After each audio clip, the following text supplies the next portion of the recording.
welcome to another episode of Get Up 10. I am trying something different today as far as my audio. So if you think that this sounds better than usual, let me know. And I'm also going to try to get what I got to say out in like 25 minutes because I got to get my baby girl from camp soon. So that's really why I'm limiting this episode, because y'all know I could easily sit here for an hour and chat, but I don't have that time today. And it's so funny because I was actually going to record this episode on Wednesday and I decided to just listen to my body and rest, but I still really wanted to share what it is that had been on my heart while I have this child-free time. So here we are. This summer has been amazing and so special. I had so much quality time with my family, which was just such a huge blessing. At the beginning of the summer, we took a trip to LA and we got to cheer my brother on in his third professional bodybuilding competition.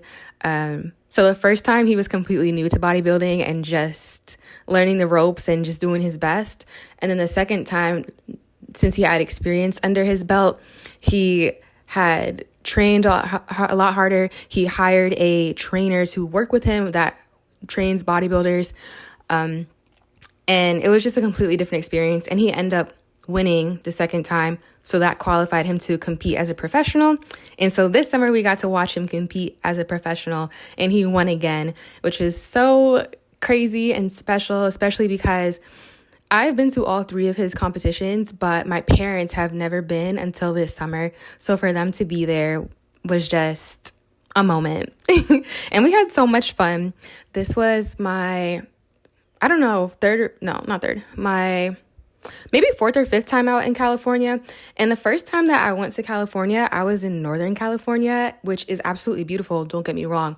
But it's just a completely different vibe. It's more like mountains and like less big city type thing. So when I went to California for the first time, I was like, yeah, it's beautiful, but like, I don't really see the hype. But then when I got to go to Southern California for the first time to LA, I was like, okay, I see what these people are talking about. I love it out here. Maybe I need to be bi-coastal. I don't know. So I just love going to LA and all the beaches over there. They're just completely different from the beaches that we have here on the East Coast, but they're so beautiful. Like there's just so much beauty, even down to like the cliffs and all the different flowers that are growing, the palm trees. You just got to experience it. Highly recommend going to LA. So yeah, we went to Cali to start the summer. And then a few weeks later, we did the Disney cruise with, again, the whole family. And so more special moments were created and we went to the Bahamas and we had a good time. But after that, y'all, I'm not going to lie, that was the first time in a long time. Usually I do travel with my workout gear. And I did travel with my workout gear. But I did not get the workouts in. And so when I came back home and had to hit the gym, it was a lot. And we ate so much. So everything had to reset. The eating, the working out. And those first few workouts were so hard. But I feel like I'm getting back into my rhythm now. We did a little girls' weekend in Orlando, so it's just been a really fun summer. But in the middle of these moments and these vacations, me and God been locked in. And he's been showing me so much and speaking to me so much. And I've been in the Bible like every day, literally. I am doing the Bible in a year plan again. So the first time I read the Bible in a year was, I started like mid-2023 and I finished it mid-2024. And then those 6 months between 2024 and this year, I kind of fell off a little bit with my Bible reading. And so at the beginning of this year, I started it up again. And on top of that, I've been doing plans on the Bible app with my friends. And so I've really just been consuming the word. And I wanted to share some of the things that I've learned or heard with you all. So I have shared pieces of these things in posts and videos, but I wanted to take time to unpack it a little bit more here. So the first thing I wanted to talk about was this word complete. I have really been spending time thinking about that word, and it honestly came to me in a dream. And I'm going to be honest with you guys. I am leaving out some details because one thing I've learned is that some things is just between you and God until you get that green light to really share the full thing, you know. Definitely walking in discernment this year. Especially, it's like when you're pregnant with something in the early stages and you kind of keep it to yourself. But then when the baby's born, it's like, hey, y'all, I had a baby. That's where we're at, okay? So I got this word complete. And one thing about me is like, if I have a dream about something, I know better than to like go on Google and be like, what does this mean? And so I try to go to the Bible and look for that word or whatever, that thing that I saw, whatever. I take it back to the Bible or the Bible app, especially the Blue Letter Bible app, because I just like, I don't know. Let me know if you have this issue. Like when you go on the Bible app and you search for something, the results come back so random. Like I like on the Blue Letter Bible app, when you search from something, it shows you in order of appearance and it tells you exactly how many times that word comes up. So anyways, I look up this word complete. I think it's only in the Bible like 3 or 4 times. And I really liked Colossians 2:10, which says, in him you are complete. And so I went and I looked up that word complete. And it was so good. It means, one second, it's in my journal. Okay. To make full, to fill up, to fill to the full, to cause to abound, to furnish or supply liberally, to render full or complete, to fill to the top so that nothing shall be wanting, to full measure, fill to the brim, to consummate a number, to make complete in every particular, to render perfect, to carry through to the end, to accomplish, carry out, to carry into effect, bring into realization, realize, of matters of duty to perform or execute, of sayings, promises, prophecies, to bring to pass, ratify, or accomplish, and lastly, to fulfill, to cause God's will, as made known in the law, to be obeyed as it should be, and God's promises given through the prophets to receive fulfillment.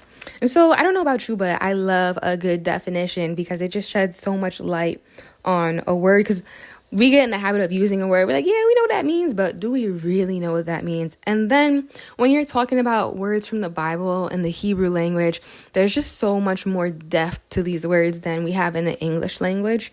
And so I really love that because it talks about being full. It talks about abounding. It talks about being not just full, but filled to the brim, complete, realized, accomplished. And so I love that. And I've been thinking about that because I don't know about you, but I am believing to see God's promises come to pass over my life. And so I love that encouragement. Yeah. So I was thinking about that word, complete. It was so great. But what I love about God is that there's just so much depth, right? Yeah, it could mean one thing, but it could also mean like a few different things or different applications. And so if you know my story, then you know that I have like always wanted to be a wife since I was a little girl. Like literally I was in kindergarten looking for my husband. And I've just always desired that type of relationship, companionship, love, all of the things. And I remember shortly after I graduated college, there was an older woman who, I don't really remember the context of the conversation at all, but I just remember her telling me like, you don't really know who you are yet. And I could tell because you're always changing your hair. And I thought that was so weird because first of all, what does my hairstyle have to do with who I am as a person? All right. I love to switch it up.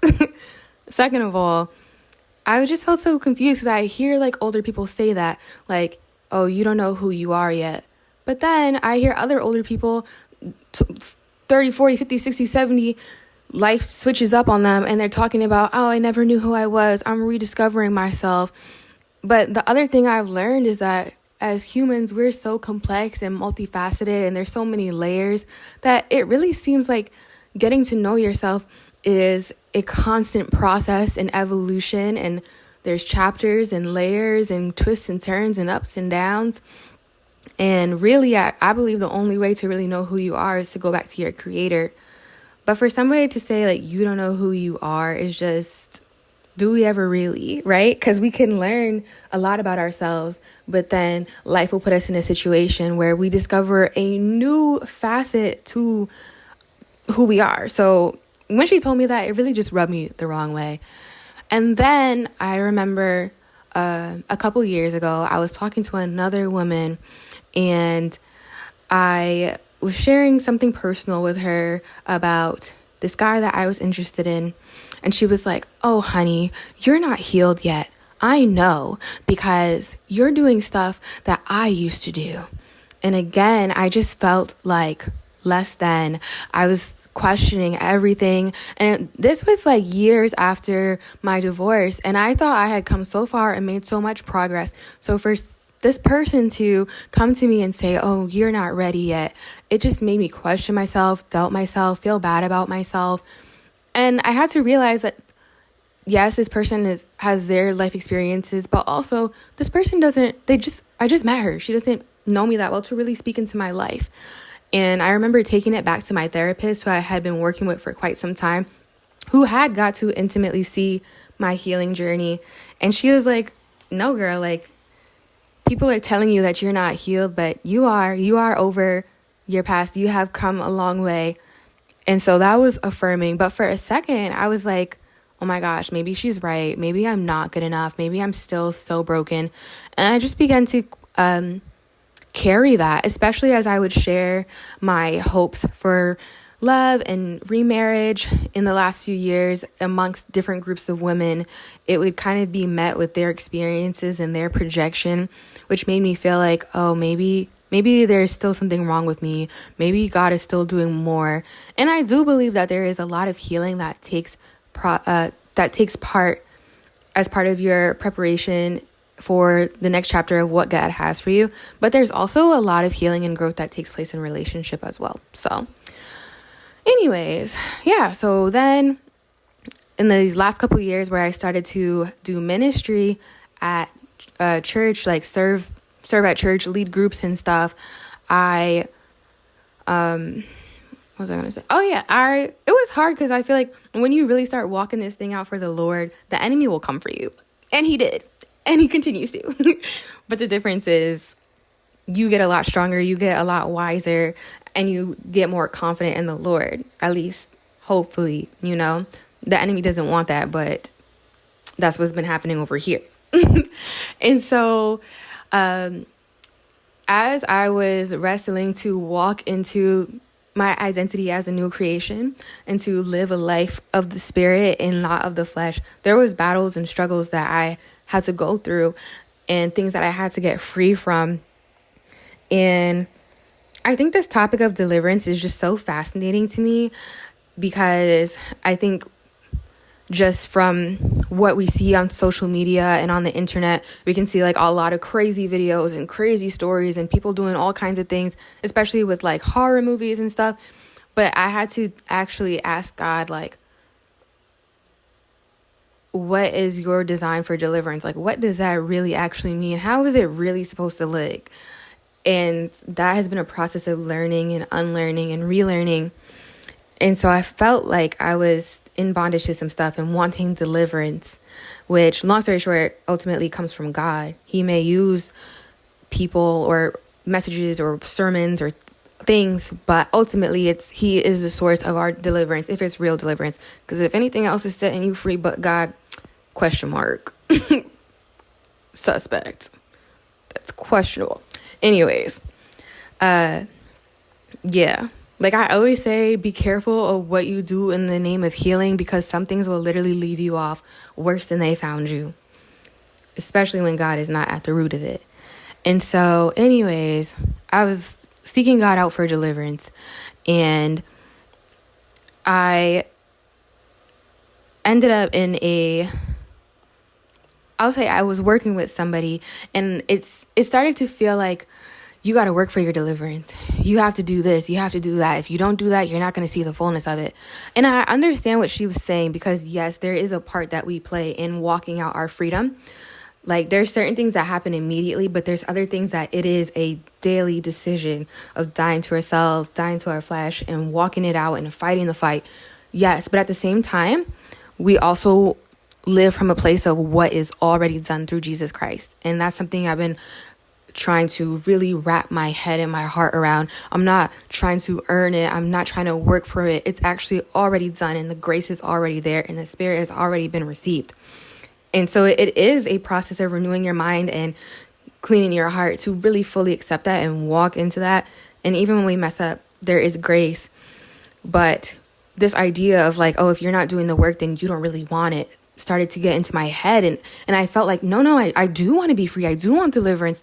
But I felt like then my motives was not truly pure for wanting that freedom. It was, no, I need to prove that I want this badly. And so I need to prove to them. And one thing I've learned at this point in my life is that when your motivation comes from proving other people wrong or proving other people right, whatever, when your motivation is to prove somebody, it's not a good motive. Okay, it's just not. And so I had to remove myself from that situation. And then I went back to thinking about this word of complete. I was so focused, so zoomed in on this word of complete that I completely forgot the context of the word, the word which comes from Colossians 2:10, which says, "In him you are complete." So over the years, I had allowed people to speak over me brokenness and unwholeness, I don't know, whatever, but brokenness, less than, not good enough, incomplete. I had bought into those ideas, those words. And when I read, I was like asking God, like, God, does your word say that I'm not enough? Does your word say that I'm broken? And then one day when I decided to read this verse that I had looked at weeks ago and didn't stand out to me, but in this moment, God knew I needed to see it. He was like, my daughter, you are not broken. My word says in me, you are complete. Walk that out, knowing that you're complete. You're not broken. And so now that really did something to me, because now I'm not living from a place of, oh my gosh, they said I'm broken, I'm not good enough, questioning my worth, questioning my identity. I know now, no, I'm complete. And I know what that means. I wrote it out. I read it to you guys. And maybe you need to pause right here and go back and listen to all the things that complete means, because that is what you are like walking out. That's what you have access to as a believer in Jesus Christ. And so I wanted to share that. That's part one. Part two, real quick, is about redemption and restoration, which has been on my heart heavy. I really do feel like this is a season of restoration, not just for me, but I know that is for somebody else listening right now. And so where do I start? Okay, one night, like I mentioned, I'm reading the Bible in a year. And so I think I actually went ahead of my Bible reading plan. For whatever reason, I felt like I wanted to. I know there's a backstory, but don't got enough time. I was reading 2 Kings chapter 4, I believe it is, that talks about the widow with the jars of oil, the Shunammite woman, and then like a miracle during a famine, I believe. And I love the passage of the Shunammite woman. I was actually reading the passage for the widow, but it was so good I had to keep going. And so I read about the Shunammite woman. And if you've never read that Bible story, first of all, pause, go read it. But it's so good. There is a wealthy woman. She comes from a well-to-do family, a well-respected family. And the prophet frequents her town or whatever. So this is the Ginger translation. She tells her husband, let's make a place for the prophet to stay when he comes to our town. And so they set him up with his own little studio, okay, his own room. And the prophet, she does this out of the goodness of her heart because she has the resources, the means. And so the prophet is like, wow, like, what can I do to thank you for this? And she's like, nothing, like, I'm well taken care of.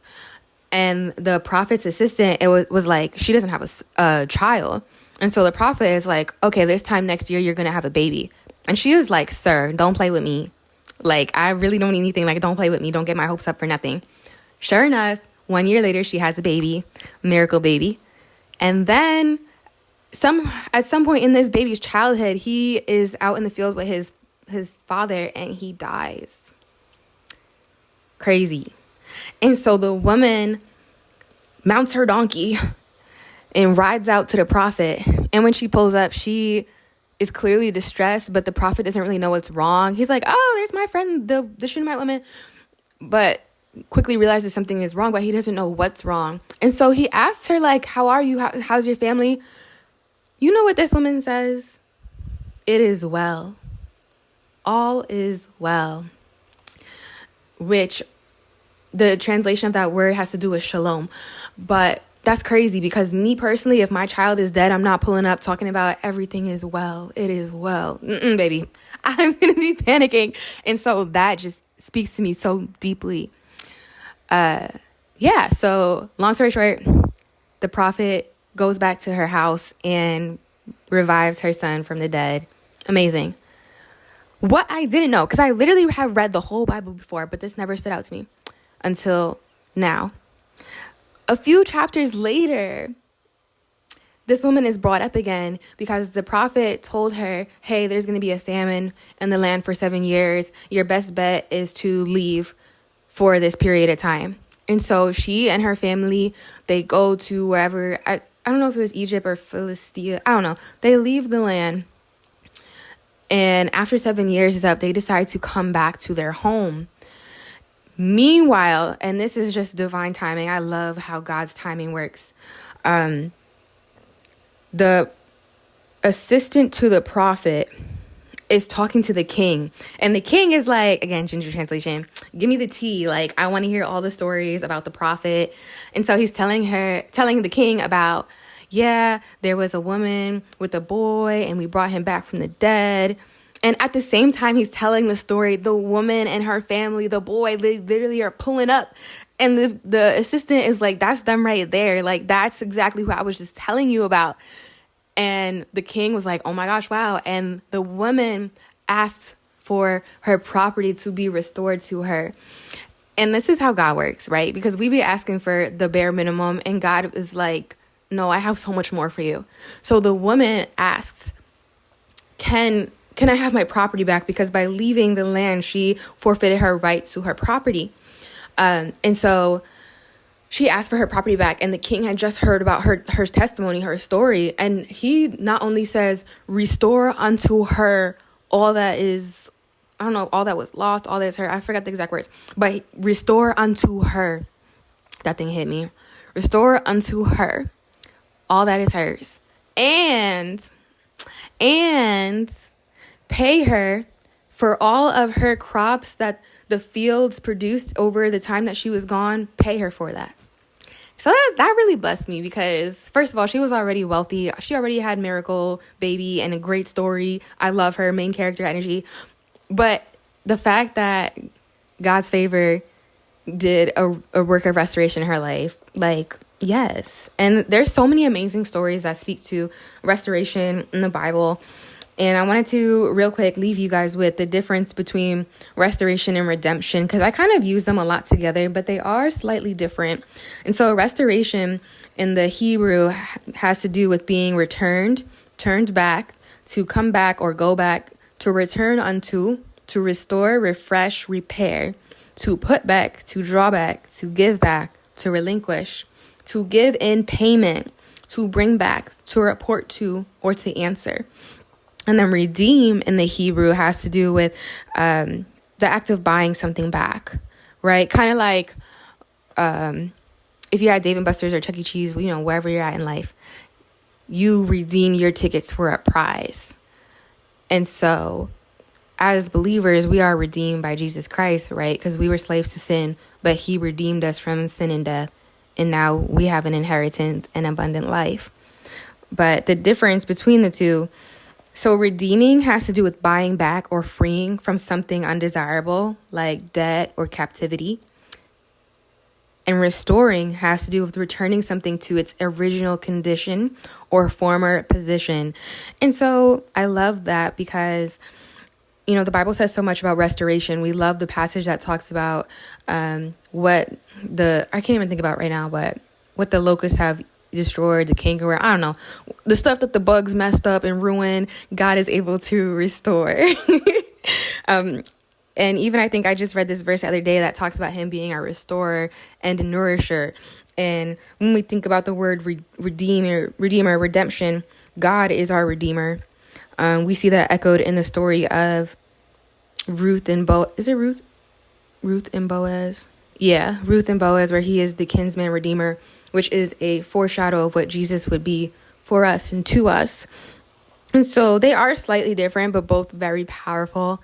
And so if you are listening to this and you know it is for you, let this be your confirmation that God is able to redeem, and it is a season of restoration. So, okay, I got to go pick up my kid now, but I wanted to leave you guys with that. And when school starts, I'll definitely be sharing more and getting back to recording. I have so many guests that I need to share with you guys, but I just wanted to check in this summer and share what's on my heart. Don't forget that you can buy my book directly from me, which is the best way. On my website, it should take you to Shopify. You can buy it from Amazon or Barnes & Noble, but it's really best if you get it from me. And I have some big announcements coming up too, things that I'll be launching, so I'm excited. Stay tuned. And what else? Oh, if you have a business, if you're looking for some publicity or you want to support a good cause, we are looking for sponsors for our fundraiser comedy show for Stop the Movement, the nonprofit that I am a part of that fights against human trafficking. So reach out to me if you're interested in supporting. And okay, I feel like I should be giving a spiel about all the things you could do to support and join, but I ain't got time. I got to go get my kid. So thank you so much for listening. Bye.